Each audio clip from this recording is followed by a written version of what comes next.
땅에 오신 예수님은 모든 위기에서 저와 여러분을 건지시는 구주이십니다. 지난주 말씀을 혹시 기억하십니까? 아들을 낳으리니 이름을 예수라 하라. 있는 그가 자기 백성을 그들의 죄에서 뭐라고 했죠? 구원할 자. 한마디로 구주인데 헬라어로 소세이. 제가 구원이라는 뜻도 되지만 정확한 시제를 근거로 소개했습니다. 정확한 의미는 구원할 것이다.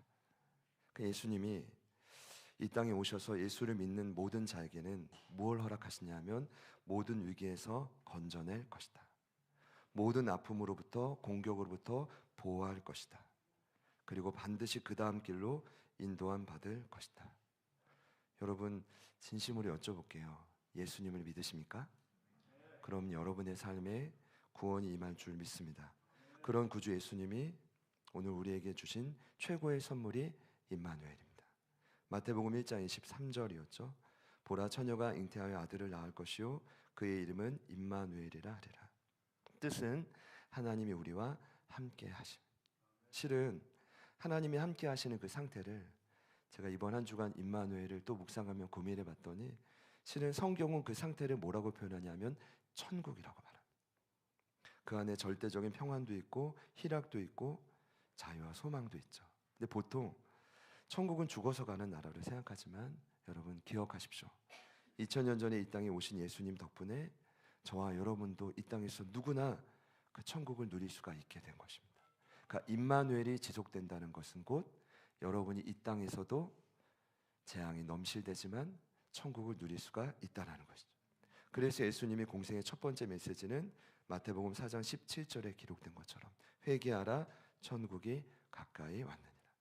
그러니까 회개하고 구주 예수님을 믿으면, 여러분이 진실로 구주 예수님을 의지하면 이미 이 땅에서 시작된 천국을 여러분이 누릴 수 있다. 죄송하지만 여러분이 어떤 마음으로 오셨는지 저는 알 수 없지만 한 주간 계속 주셨던 기억나는 단어가 충격이었거든요. 그러니까 많은 분들이 충격을 받고 이 자리에 오셨을 겁니다. 그나마 여러분 지금 이 모습은 조금 그나마 괜찮은 상태겠지만 옆에 있는 분들께 한번 이렇게 인사해 볼까요? 얼굴을 보니 많은 충격을 받으셨군요. 자, 그래서 제가 이제 충격을 받고 끝나자가 아니라, 그래서 여러분 꼭 부탁드리고 싶은 것은 예수님을 의지하시기를 축복합니다.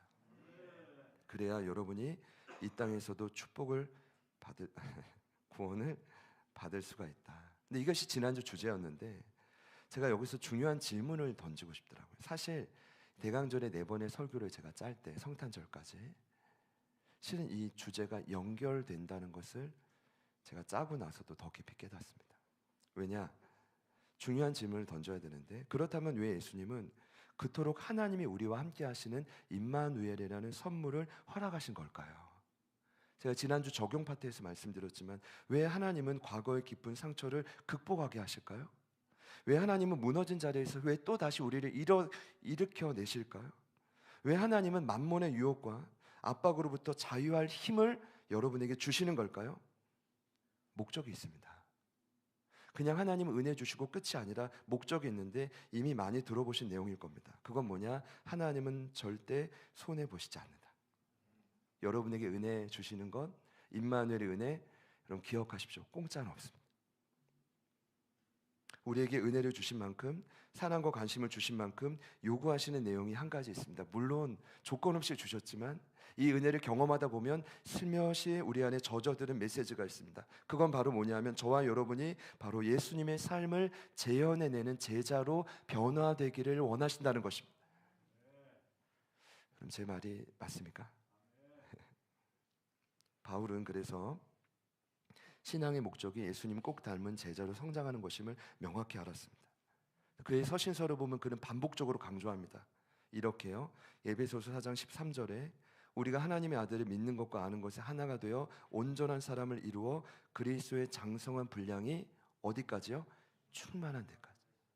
여러분 기억하십시오. 이것은 어느 날 여러분의 모습이 예수님처럼 바뀌는 것입니다. 제가 부탁드릴게요. 제가 그냥 거울을 보는 거 좋아합니다, 여러분. 이번 주 거울 앞에 이제 제가 요즘에 자꾸 이마가 트고 여기 각질이 떨어지다 보니까 올인원 안 쓰는 로션이 있게 거기다 또 두고, 입술이 너무 트다 보니까 선물 받은 것도 두고. 근데 목적은 거울을 자주 보기 위함입니다. 왜냐, 제가 예를 들어서 여러분 이곳에서 저를 딱 만났는데 얼굴을 만약에요, 찡그리는 것도 참 어려운데 막 화가 나고 불평이 있고 당장 소리칠 것 같은 표정을 딱 보인다면 아마 여러분 시험 될 겁니다. 근데 여러분도 노력하셔야 됩니다. 최소한 성전에 들어올 때만큼은 웃는 훈련을 하시기를 축복합니다. 저기 우리 뒤에 그 은미 청년이 입이 여기까지 올리는 것처럼 여러분 노력하시기를 축복합니다. 근데 왜냐하면 변화돼야 되거든요. 이제는 여러분의 작은 행동과 표정까지 변화돼야 돼요. 어느 날 여러분이 주변의 사람이 여러분을 보고 와, 예수님 같다는 말이 나오셔야 돼요. 그게 바로 충만한 데까지 이르는 것입니다. 골로새서 1장 28절에 바울이 또 말합니다. 우리가 그를 전파하여, 그가 누굴까요? 예수님입니다. 각 사람을 권하고 모든 죄로 각 사람을 가르치면 각 사람을 그리스도 안에서 완전한 자로 세우려 합니다. 한 가지만 말씀드릴게요. 왜 각 사람인지 아십니까? 예수님은 자신 있다는 겁니다. 누구든지 와라. 과거에 어떤 경험과 상처가 있어도 상관이 없다. 누구든지 와서 예수를 구주로 믿으면 모두 다 변화될 수 있다는 것입니다. 그래서 오늘 17절 말씀이 등장한 것입니다. 나를 따라오라. 내가 너희로 사람을 낚는 어부가 되게 하리라. 제자들을 처음 부르실 때 하신 말씀이죠.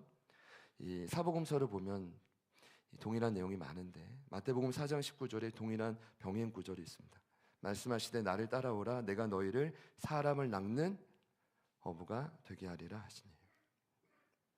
자, 보십시오.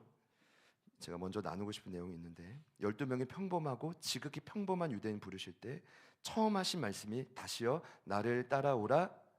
사람을 낚는 어부가 되게 하리라. 감사합니다. 저는. 나를 따라오라. 사람을 낚는 어부가 되게 하리라. 여러분, 제자라는 단어는 본래 이미 아시겠지만 스승의 삶을 재현하는 자입니다. 근데 기독교의 유일한 스승은 여러분 주변에 훌륭한 사람이 아니라 예수님밖에 없습니다. 그래서 기독교에서의 제자의 정확한 개념은 예수님의 삶을 재현하는 자예요. 그런데 여러분 왜 잘 안 되는지 아십니까? 제가 이거를 많이 고민해 봤겠죠. 실은 많이 고민해 봤습니다. 근데 오늘은 먼저 이렇게 말씀드리고 싶습니다. 제자라는 단어의 문자적 의미를 제대로 모르기 때문에 제자가 잘 안 되는 겁니다.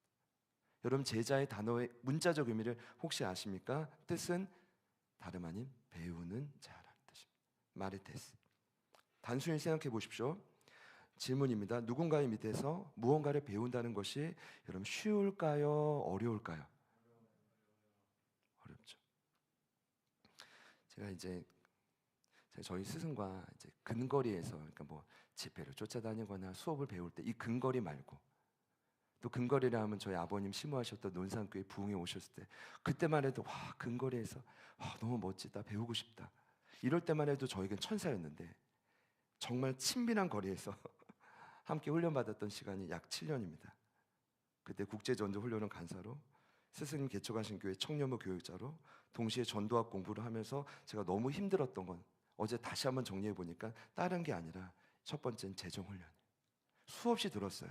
벼랑 끝에 선 인생에는 책에도 말하죠. 결국 그리스도의 제자는 재정훈련이 통과되지 않으면 절대로 제자가 될 수 없어요.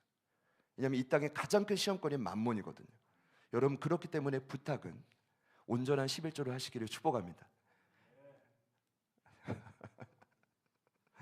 제가 훈련과 양육 때는 꼭 강조하지만, 왜냐하면 여러분, 온전한 11조를 한다고 해서 믿음이 좋은 게 아니에요. 그건 여러분 기본입니다. 더 이상 이거 말하지 않겠습니다. 그런데 만몬에서 재정훈련이 되지 않으면 절대로 제자가 될 수 없습니다. 그랬더니 그 당시 훈련을 돌아보니까 그랬던 것 같아요. 당시 교회 사례 50만 원, 훈련은 간사 사례 50만 원. 근데 어느덧 보니까 둘째가 생겼는데 가족이 4명이 된 거예요. 7평 원룸에 4년 가까이, 정확히는 3년 10개월을 살았는데 제가 보니까 하나님 은혜요. 하나님 태초부터 정해주신 아내의 은혜요. 그때는 1,000원짜리 7개를 꼬깃꼬깃 줘도 그게 막 감동이 돼서 막 한 달을 버텼단 말입니다. 그런데 제가 그 훈련의 과정 속에 확실히 깨달은 게 있습니다. 그건 뭐냐 하면 거창한 게 아니라 이런 거예요. 좋은 기억보다 힘들고 어려웠던 기억이 오래 가더라고요. 수업을 할 때마다 늘 첫 번째 발자라 스승님이 늘 그랬어요. 나는 늘 첫 번째만 깬다고. 그거 너무 불공평한 거예요. 그러니까 아무리 발표를 잘해도 늘 혼나는 거예요. 사역자 회의 때도 사역의 현장에서도 늘 혼이 났던 기억이. 한번 제가 질문을 드렸더니 이렇게 말씀하시더라고요. 나는 한 놈만 패기로 결정했다. 제가 뭐 주유소 습격 사건도 아닌데. 그래서 제가 서울신대에서 처음 제자훈련을 시작했을 때 1기팀에 종복 목사님이 있었고 그 당시 2기팀에 아내가 되신 윤영 전사님이 있었어요. 지금도 제 핸드폰에는 종복 목사님의 이름 저장은 김종범 제자훈련 1기팀으로 돼 있어요. 근데 그때 훈련생들과 부천역 CGV에 쿵푸팬더 2를 보러 갔는데 그 2를 보고 엄청 울었어요. 왜냐하면 너무 감동이 됐어요. 주인공 판다4가 용의 전사가 되는 과정이 너무 제 이야기와 닮았기 때문이죠. 여러분, 제가 비단 한 애인데요, 무슨 말씀 드리고 싶냐 하면 간단합니다. 여러분이 진짜로 배우기를 결단했다면 배우는 과정은 어려워요. 제자가 되는 길은 결코 쉽지 않아요. 그래서 이 땅의 제자가 희박한 거예요. 여러분, 제 논리가 이해가 되십니까? 아까 박한일 쌤 기도해 주실 때 깜짝 놀랐는데 제가 준비한 내용은 너무 비슷해서. 근데 최근 SBS 뉴스에 이렇게 나왔대요. 최근 한국 교회 숫자는 8만 개다. 근데 여러분 보세요. 정확히 140년 전에 선교사님이 이 땅에 들어오실 때 그때 교회를 구성하는 멤버들은 거의 다 100% 믿지 않는 영혼들이었습니다. 맞죠? 근데 지금은 어떨까요? 현재는 기존 교회를 다니던 성도들이 보통 이렇게 개척합니다. 참 믿음을 회복하고자 기존 교회의 실증과 아픔을 느끼면서 구성하는 멤버들이 나와서 교회를 개척하는 경우가 대다수입니다. 그러면 기존 교회와는 다른 모습을 추구하려고 처음 개척할 때 얼마나 그 마음이 뜨겁게 시작하는지 모릅니다, 여러분. 그런데 시간이 갈수록 만만치 않아요. 제가 드리고 싶은 분은 다른 교회가 문제가 아니라 저희들은 어떨까요? 오늘 저와 여러분은 정확히 9년 9개월 전에 개척된 제자들 교회에서 예배를 드리고 있습니다.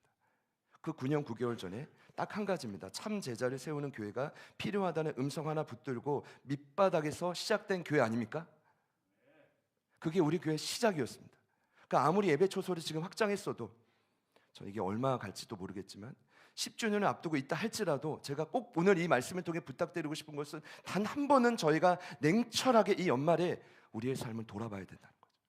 지금 나는 제자로 변화되고 있는가? 여러분은 어떻습니까?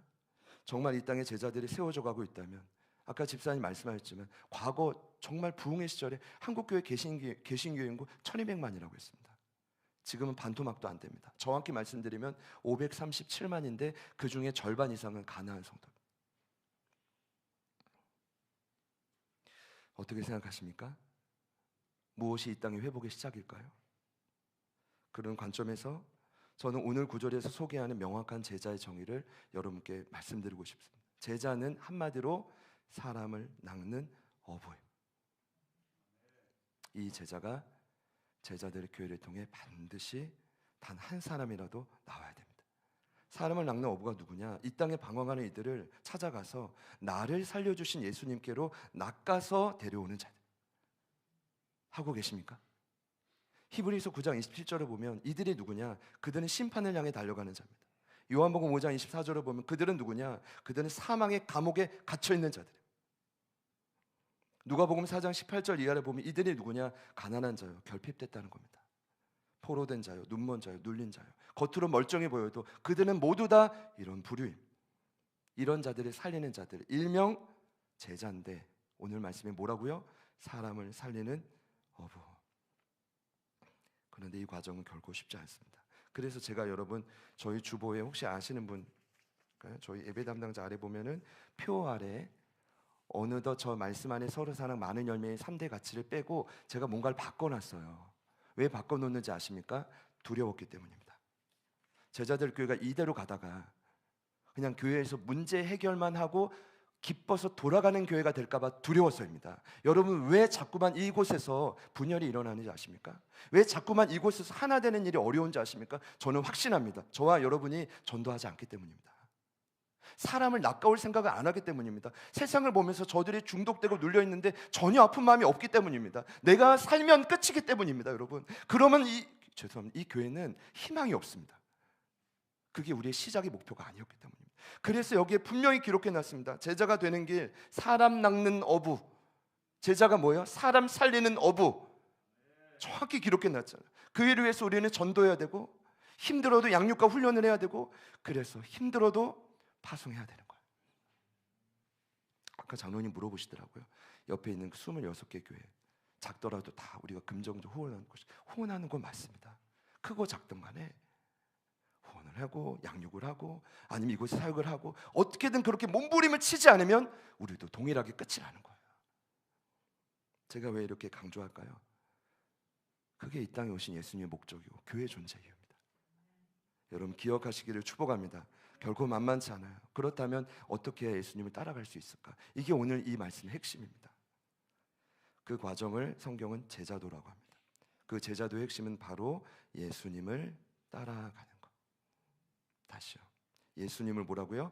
따라가는 것. 그분을 제대로 따라가면 결과는 반드시 따라옵니다. 여러분이 과정만 제대로 달려가면 결과는 여러분이 숨기고 싶어도 숨길 수가 없게 됩니다.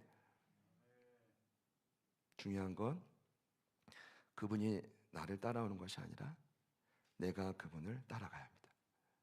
여러분 지금이 제가 지난주부터 계속 말씀드리죠. 우리가 다시 살 좋은 기회입니다. 제가 볼 때요, 죄송해요, 목회자로서 많이 기도의 씨를 뿌려야 되는데 지금 서영지 전사님도 철야하시고 많은 분들이 또 기도해 주시지만 감사해요. 근데 제가 확실히 느끼는 건 뭔지 아십니까? 이 자리에서 하나님이 지금 보너스를 주고 있습니다. 우리가 잘나서가 아니라 이렇게 온 성도들이 한 마음으로 저 윗 4층을 전 세대에 다 넘겨주고 이렇게 개척해 나온 우리에게 하나님이 지금 지그치 좋은 모습으로 지켜보고 있다. 여러분 지금이 여러분이 변화될 좋은 기회인 줄 믿으십시오. 놓치지 마세요. 그러니까 자주 오세요. 기도하러 오시고 몸부림치시고 싸우더라도 여기서 싸우면 제가 또 말리고 축복합니다. 그래서 저는 오늘 예수님을 따라가는 그 원리를 잠시 나눌 텐데 여기에 비밀이 있습니다. 첫 번째 원리, 나를 따라오라는 부르심의 첫 번째 제자도는 같이 한번 따라해 볼까요? 나는 하나님의 방법입니다. 여러분 하나님은 언제나 사람을 통해 일하십니다. 맞죠? 그래서 제자들을 굳이 예수님이 부르신 거 아닙니까? 그런데 하나님은 언제나 준비된 사람을 통해 일하십니다. 그래서 여러분을 부르시고 꼭 하시는 게 뭔지 아세요? 연단입니다. 여러분에게 그 고난과 연단이 죄송하지만 제가 볼 땐 대다수, 물론 사단의 공격일 수 있는데 대다수 여러분이 그렇게 연단돼서 깎이지 않으면 하나님 여러분을 쓰실 수가 없어요. 그럼 잘 준비되시기를 축복합니다. 그래서 제가 확신하건대 예수님도 밤이 맞도록 기도하고 12명을 불렀지만 하나님도 고심고심하며 자신의 형상대로 아담과 하와를 만드셨죠. 그리고 명령하신 겁니다. 충만하고 정복하고 다스리라고. 왜요? 하나님이 얼마든지 하실 수 있는 일이지만 준비된 그들을 통해 일하시겠다는 겁니다. 그래서 그분의 부르심에는 결코 실수가 없습니다. 하나님이 사람들을 부르실 때 결코 후회하심이 없습니다. 이 구절이 있죠. 로마서 11장 29절이에요. 하나님의 은사와 부르심에는 후회하심이 없느니라. 여러분이 실수입니까? 제가 망친 작품이에요? 아닙니다. 아무리 지금 여러분이 심각하고 문제가 많아도 하나님은 여러분들을 제자로 세우기 위해 부르신 줄 믿으십시오. 옆에 있는 분들께 한번 인사해 봅시다. 당신이 이곳에 있는 이유는 우연이 아닙니다. 제가 보니까 우리 지금 나가사키 우리 김성 선교사님이시죠? 제가 청년인 줄 알고 제가 누구신가 했는데 우리 선교사님께 이렇게 한번 축복합시다. 선교사님이 나가사키에 계신 이유는 하나님의 실수가 아닙니다. 우리 이 양옆에 서로에게 한번 축복합시다. 아무리 심각해도 당신은 실수가 아닙니다. 믿으시기를 축복합니다. 그 안에서 해결이 돼야 됩니다. 물러서지 마십시오. 두 번째 원리는 중요합니다. 여러분 실수 없이 부름받았기에 또 여러분이 열심히 자리를 지킨다고 착각할 수 있잖아요. 근데 그렇게 지킬 수 있죠. 근데 중요한 건 부름받았고 실수도 아니고 자리를 지킨다고 해서 또 모두 제자로 세워지는 게 아니더라는 겁니다. 그래서 예수님이 공생의 한 2년쯤에 제자들에게 가이사랴 빌립보라는 황제의 도시에서 분명히 말씀하신 두 번째 제자도가 있습니다. 그것은 다름 아닌 철저한 자기 부인과 자기 십자가를 지는 길입니다. 마태복음 16장 24절에요. 아무든지 나를 따라오려거든 누구든지 자기를 부인하고 자기 십자가를 지고 나를 따를 것이니라. 여러분, 이것이 두 번째 원리입니다. 오늘 본문에 등장하는 베드로, 안드레 형제, 야고보와 요한이 예수님 따를 때 공통적으로 보였던 반응은 한 가지밖에 없습니다. 그걸 말씀드릴게요. 그건 바로 뭐냐? 익숙한 그물을 버렸다는 겁니다. 근데 버리되 곧 버렸습니다. 뭘까요? 뭔가 순종을 하되 미루지 않고 그 자리에서 직각했다는 겁니다. 예수님의 말씀이 입이 열려서 펼쳐질 때 얼마나 그 음성이 힘이 되어서 쩍쩍 갈라질 심령에 와닿았을까요? 근데 이게 즉각 순종하지 않으면 또 쩍쩍 갈라지기 시작합니다. 여러분, 주님이 말씀하실 때 곧 그물을 버려야 합니다. 18절을 보니까 먼저 시몬 베드로와 그 형제 안드레가 이렇게 반응하죠. 곧 그물을 버려두고 따르니라. 20절이요. 곧 부르시니 그 아버지 세베대를 품꾼들과 함께 배에 버려두고 예수를 따라가니라. 제가 요한을 좋아해서 한번 연구해 보니까 요한은 버릴 게 훨씬 많았습니다. 왜냐하면 일단 아버지가 확실히 있고요, 배도 있고 품꾼들과 그 당시로 보자면 아마 상위 0.1% 안에 드는 금수저일 겁니다. 그러니까 이렇게 줄이 긴 겁니다. 포기하기 어려웠겠죠. 그러나 동일하게 이 두 형제들이 모두 다 곧 그물을 버려두고 예수를 따라갔습니다. 설명드릴게요. 우선 그물은 당시 어부가 직업이었던 그들에게는 모든 것입니다. 생기뿐 아니라 그들의 인생의 모든 땀과 눈물과 열정이 담겨있는 결정체입니다. 맞죠? 그리고 과거의 주된 삶의 경험과 습관이 가장 많이 녹아진 인생의 전부입니다. 그것을 버렸습니다. 여러분, 이거 해석 잘해야 됩니다. 어떤 의미일까요? 어떤 의미를 해석해야 됩니까?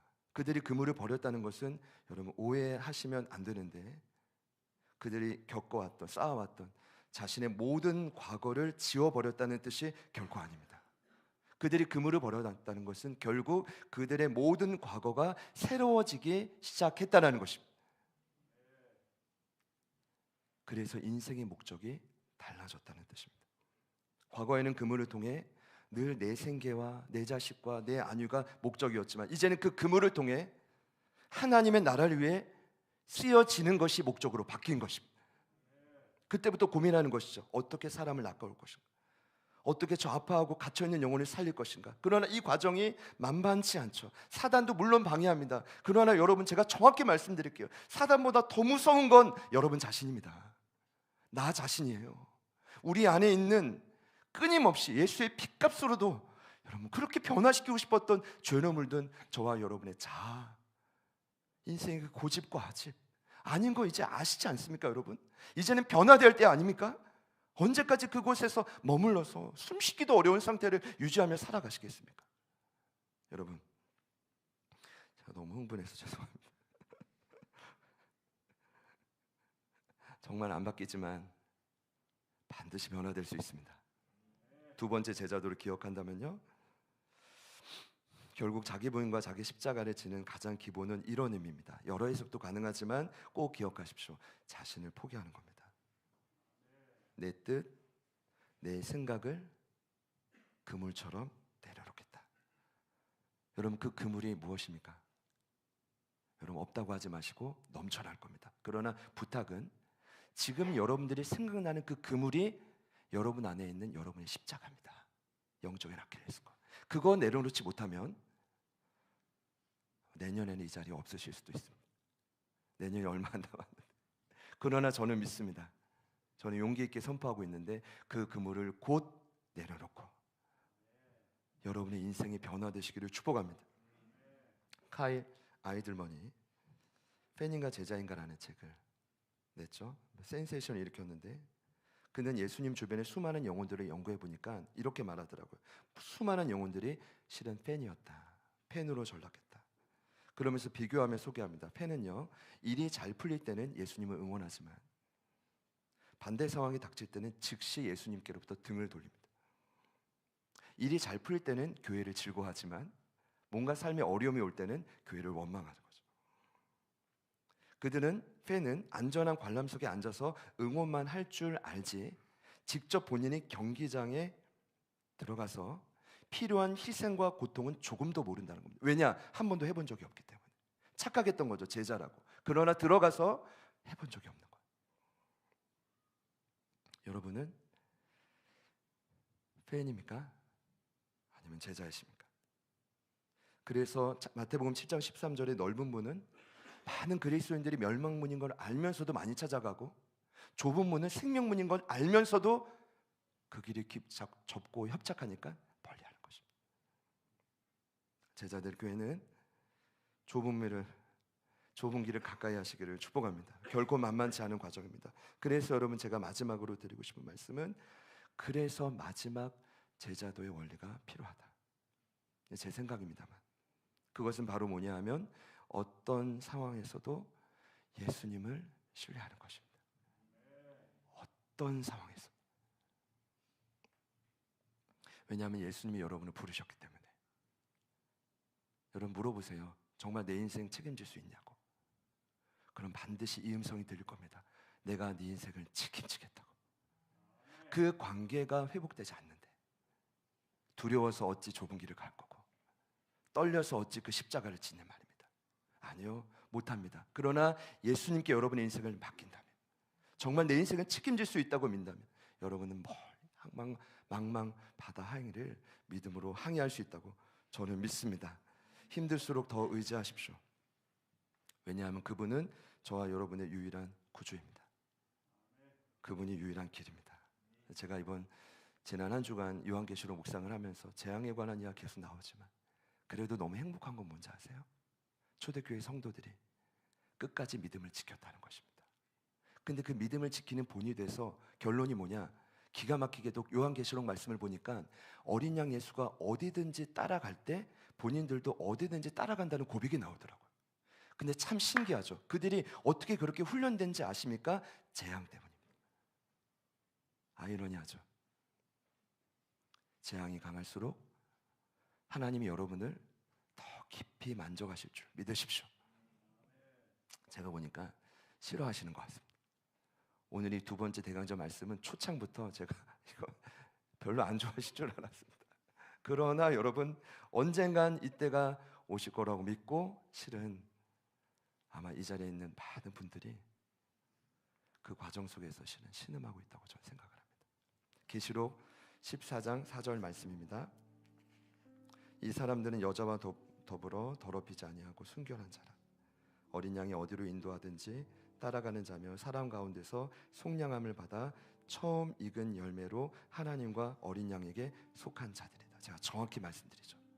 이들이 어떻게 어린 양을 따라갔습니까? 순결해졌기 때문입니다. 어떻게 순결해졌는지 아십니까? 일곱인 일곱 나팔, 일곱 대접 재앙의 그 압박 속에서 그들 안에 있는 불순물이 사라졌기 때문입니다. 그러면 여러분, 어디든지 어린 양 예수를 따라갈 힘이 생깁니다. 그러면 여러분, 어떤 일이 생기느냐? 우리 제자들 교회가, 저는 그런 교회가 되기를 원하는데, 처음 익은 열매가 됩니다. 사도 바울도 로마서에서 많이 강조하지만 처음 익은 열매는 언제나 누군가에게 본이 되는 교회, 모델이 되는 성도. 아무것도 없이 저희가 시작했지만 전 이 목적을 오늘 다시 한번 저희 마음에 새겼으면 좋겠습니다. 우리는 부담이 있어. 제자들 교회는 우리가 잘났다는 게 아니라 이 땅의 많은 교회들을 위해서 처음 익은 열매로 사용해 주십시오. 어떠한 순간에서도 이 복음의 진리를 타협하지 않고 한 길을 걸어갈 수 있는 그리스도인으로 집에서도 자녀들에게 본이 되고, 서로에게 모이면 서로에게 도전이 되고, 지역 주민 도시에서 여러분을 만나면, 야, 그분 이름은 모르지만 그분이 예수님이 아닐까. 여러분, 그런 역사가 일어날 수 있지 않을까요? 계시록 14장 12절입니다. 성도들의 인내가 여기 있나니 그들은 하나님의 계명과 예수에 대한 믿음을 지키는 자니라. 여기 있다는 뜻은 필요한데 그 고통을 이길 인내가, 그 힘이 어디에서 나오냐면 예수님에 대한 신뢰에서 나온다는 거예요. 말씀을 맺겠습니다. 여러분, 충격적인 일도 많고 힘든 일도 많으시겠지만 어떤 상황에서도 예수님을 잘 따라가시기를 축복합니다. 왜냐하면 그것이 여러분 살 길입니다. 어떻게 하는 게 잘 따라가는 거예요? 정리할게요. 나는 어떠한 상황에도 부족해 보일지 몰라도 나는 실수 없이 부르신 하나님의 방법이다. 믿으시는 분들만 아멘 해보시죠. 근데 그것만으로 안 되죠. 때가 되면 어떻게 해야 돼요? 여러분의 뜻을 내려놓고, 여러분의 완고한 고집 좀 내려놓고, 그것을 주의 영광을 위해 교체하시는 때가 와야죠. 근데 그 일을 어떻게 하면 지속할 수 있죠? 결국 나를 부르신 예수님에 대한 깊은 신뢰. 저는 믿습니다. 제가 아까 지난주에 좀 믿음 없는 얘기를 했지만 운영하는 거 제가 확실히 오늘은 선포할게요. 예수님이 책임지실 줄 믿습니다. 왜냐면 어젯밤에 이제 올라갔더니 이제 중고등부 아이들이 막 꾸미고 정리하고 하는데 이제 좀 에베초소의 그 모양이 이렇게 좀 나오기 시작하는 것 같아요. 아침에 우리 종목 목사님 얘기 듣는데 목사님 오랜만에 토요일에 밤 10시에 라온이랑 같이 잠들었다. 그러니까 지금 며칠간 오랜 기간 동안 저 공사하느라 많이 힘들었는데 어떤 마음을 주시냐면 행복해하는 아이들의 모습을 볼 때마다 그 좁았던 공간에 올라와가지고 숨쉬는 아이들의 얼굴을 볼 때마다 어떤 생각이 드냐면 하나님이 너무 기뻐하시는 거예요. 하나님이 기대하시는 거예요.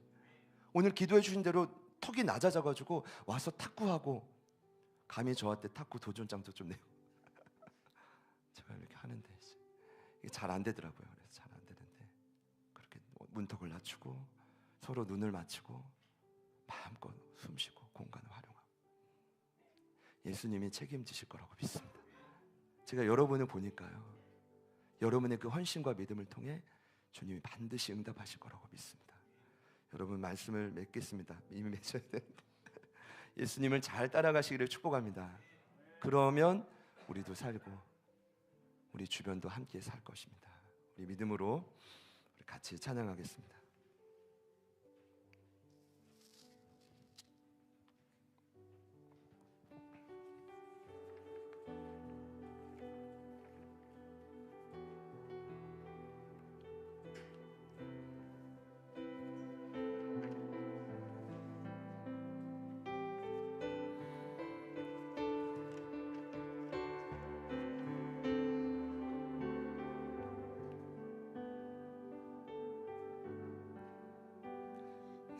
주님께 찬양 드리며 그 크신 사랑 주님 제 감사해. 어두움 속에 찾아오셔서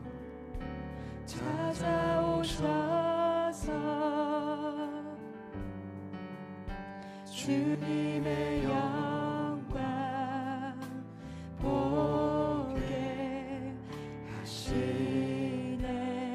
의심하는 나를 손 내밀어 잡아주시네. 두려운 맘 내려놓고 주 바라봅니다.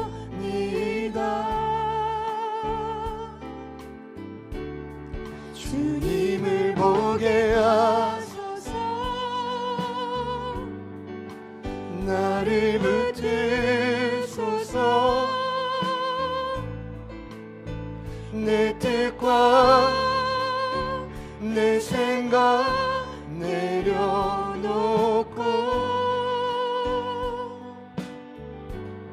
주님 앞에 나 엎드려 주의 음성 기다리니 나를 부르실 때 의심하는 나를 의심하는 나를 손 내밀어 잡아주시네. 두려운 맘 내려놓고 주 바라봅니다.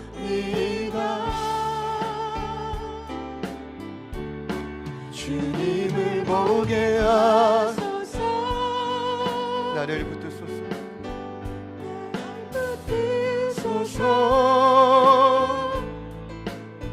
내 뜻과 내 생각 내려놓고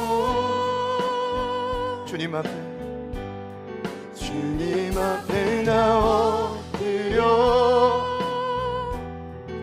주의 음성 기다리니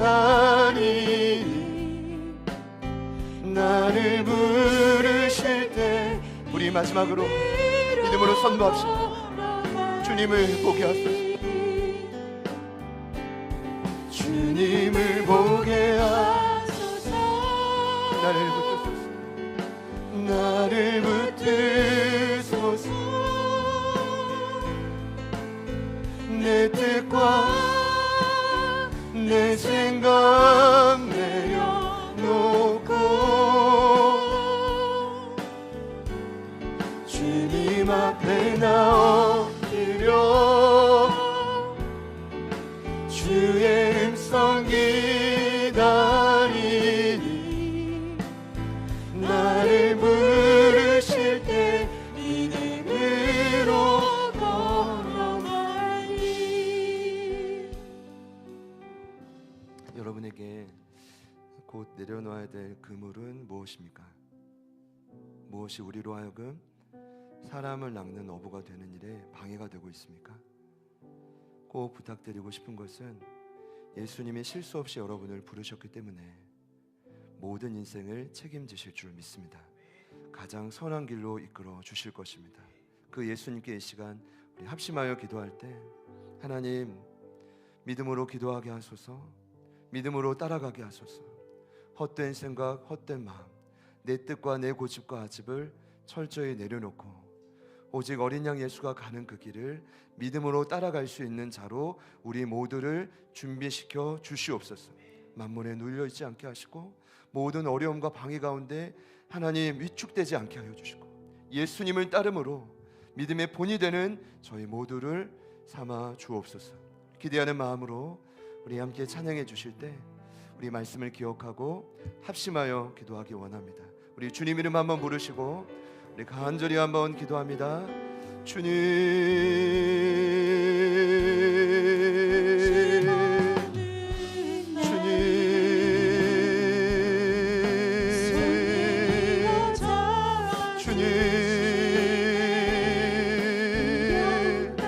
성령 하나님 도와주십시오.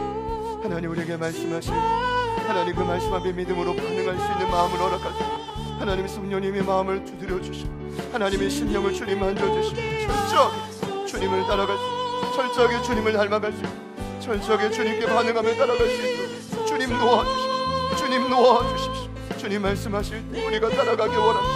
하나님 내가 하나님의 방법임을 잊어버리지 않고 하나님 부족하지만 나를 택하셔서 실수 없이 우리를 이끌어주셨음을 믿습니다. 성령 하나님 도우시고 성령 하나님 역사하셔서 하나님 붙들어 주시기를 간구합니다. 주님 도와주십시오. 주님 인하여 주십시오. 성령 하나님 도와주십시오. 성령 하나님 역사 아버지 하나님 도와주십시오. 아버지 하나님 붙들어 주십시오. 실수하고 넘어진 우리들 부족하고 쓰러지는 우리들 그러나 그럼에도 불구하고 우리를 기대하시고 여전히 기회를 주시고 하나님 내 뜻이 꺾이며 주님의 뜻이 세워질 때 하나님의 놀라운 기적과 우리의 삶에 다시 일어나게 될 줄 믿습니다. 성령 하나님 도와주시고 성령 하나님 역사하여 주시고 성령님 역사하소서.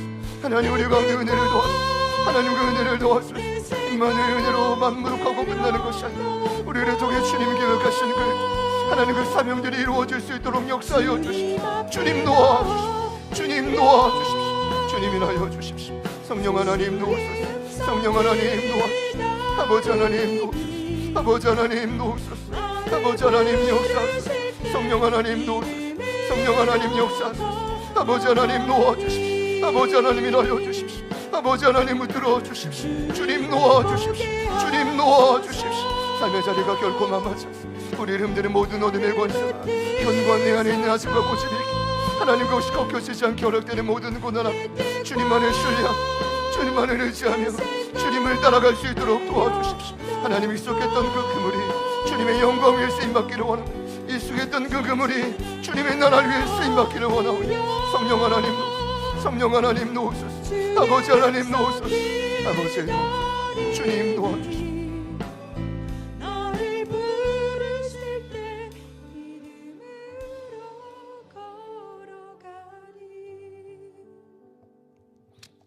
예수님 반복하신 이 진리 앞에 더 이상 저희가 토를 달지 않고 우리의 생각을 앞세우지 않고 철저히 따라가기를 간절히 소망합니다. 지금은 서로에게 문제의 원인을 찾을 때가 아니라 내가 주님을 철저히 따라갈 때인 줄 믿습니다. 하나님의 방법임을 기억하게 하여 주시고 실수가 없었음을 기억하게 하여 주시고 철저히 내 뜻과 내 생각을 내려놓고 예수님을 멋지게 따라가는 우리 사랑하는 모든 제자들 교회 가족분들 되게 하여 주십시오. 제자들 교회가 시작된 지 9년 9개월이 지났습니다. 10주년을 맞이하는 새해에는 하나님 주님이 인정하시는 처음 익은 열매로 우리를 부르신 그 자리에서 멋지게 예수님을 닮은 제자의 삶을 살아내게 하여 주십시오. 목숨 바쳐 임마누엘을 선물로 주신 예수님이 궁극적으로 우리에게 무엇을 원하시는지 단 한 번이라도 냉철하게 고민하는 한 주가 되게 하여 주시옵소서. 이 고민과 이 아픔과 따라가는 모든 갈등을 기뻐하시고 더욱 큰 은혜와 힘을 주실 주님을 기대하며 예수님의 이름으로 간절히 기도드립니다. 자리에 함께 일어나셔서 다 같이 봉헌하시겠습니다.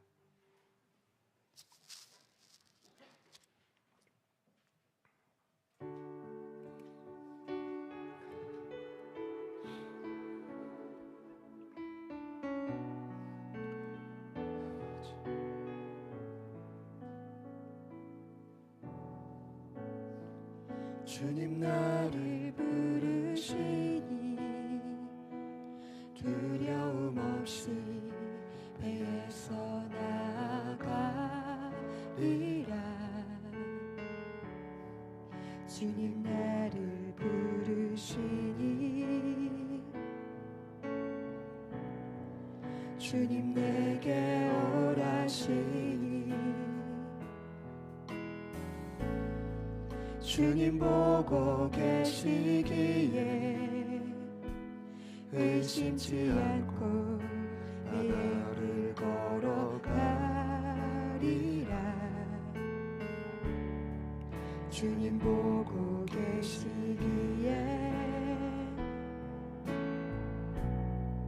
주님 여기 계시기에 주님 여기 계시기에 주님 여기 계시기에 이 깊은 바다가 반석이 되고 주님 여기 계시기에 반석 위를 내가 걸어가. 우리 믿음으로 두 손 들고 찬양합시다. 주님 여기 계시기에 주님 여기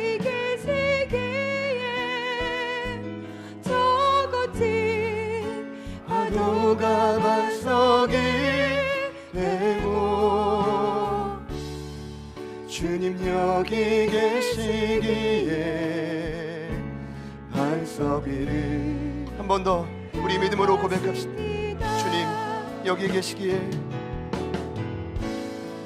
주님 여기 계시기에 이 깊은 바다가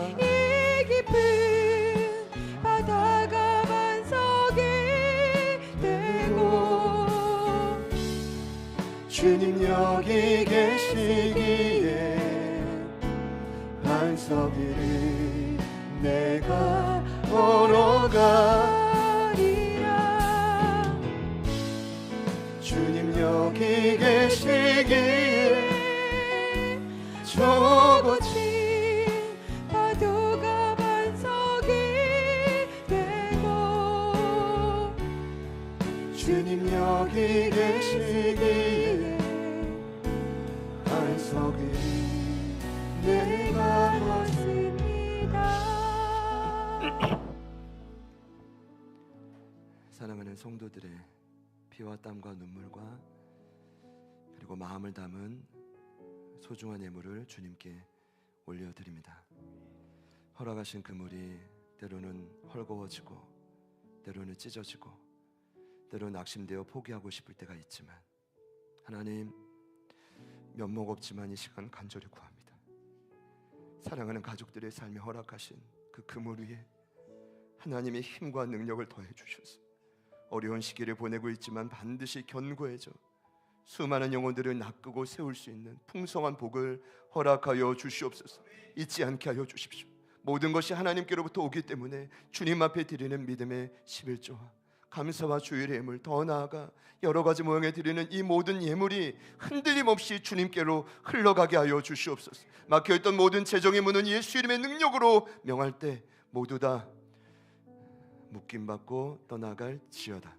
돌파될 지어다. 재정의 문이 열려지게 하시고 주시는 쌀에 따라 마음껏 하나님이 허락하신 물질을 모으게 하시고 그리고 마음껏 복음 전도와 선교를 위해 흘려보내는 제자들이 이곳에 마음껏 일어나게 하여 주시옵소서. 하나님, 간절히 구합니다. 드려진 예물뿐 아니라 함께 자리에 일어나 고백하는 모든 사랑하는 가족들의 삶을 봉헌하오니 주님 받으시고 이 한 주도 날마다 부르심의 자리에 찾아와 주시옵소서. 이제는 우리 구주 예수 그리스도의 은혜와 하나님 아버지의 변함없는 신실하신 사랑하심과 성령님의 내주 충만 교통 위로하심의 위대한 역사가 어떤 상황에서도 예수님을 신뢰하겠습니다.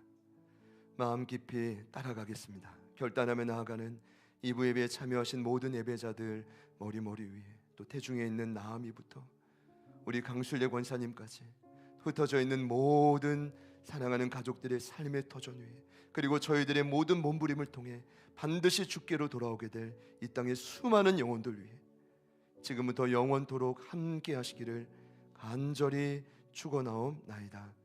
아멘.